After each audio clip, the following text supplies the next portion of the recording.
नमस्कार, मी Priyanka Gaikwad. Pune prime news मध्ये तुम्हा सर्वांचं स्वागत. बदलापूर आणि दौंड येथील शाळेतील मुलींवरील लैंगिक अत्याचाराची घटना ताजी असतानाच आता मुळशी तालुक्यातील आनंदगाव येथील शाळेत तब्बल 19 अल्पवयीन विद्यार्थिनींचा विनयभंग केल्याचा प्रकार समोर आलाय.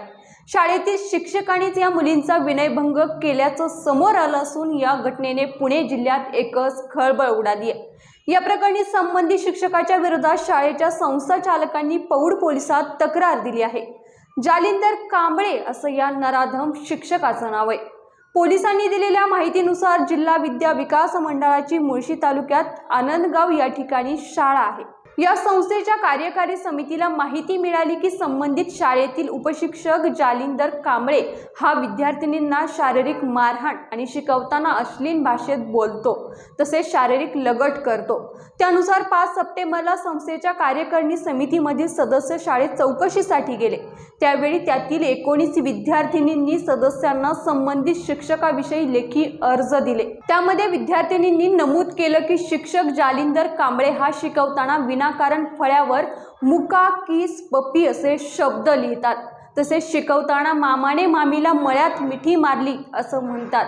एवढंच नाही तर जालिंदर कांबळे याने शाळेत खेळणाऱ्या एका मुलीच्या डोळ्यावर पट्टी बांधत तिला मिठी मारली. त्यावेळी इतर विद्यार्थी ओरडल्याने त्याने तिला सोडलं. कांबळे हा वर्गामध्ये विनाकारण विद्यार्थिनींच्या अत्यंत जवळ जाऊन कानामध्ये बोलायचा आणि मोठ्याने कानात ओरडायचा. तसेच हाताला स्पर्श करून डोक्यावर डोके आपटत असे आणि त्यास विरोध केल्यास मुलींना मारहाण करायचा. कांबळे हा वर्गामध्ये पाऊस पडला, भिजले अंग, पाय घसरला अशा कविता करायचा.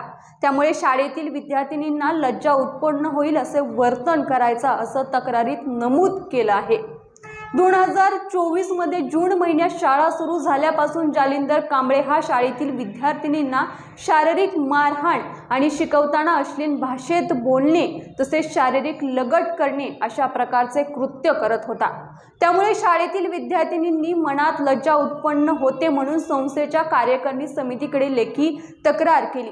त्यानुसार संस्थाचालकांनी शिक्षक जालिंदर कांबळे त्याच्या विरोधात तक्रार दिली आहे.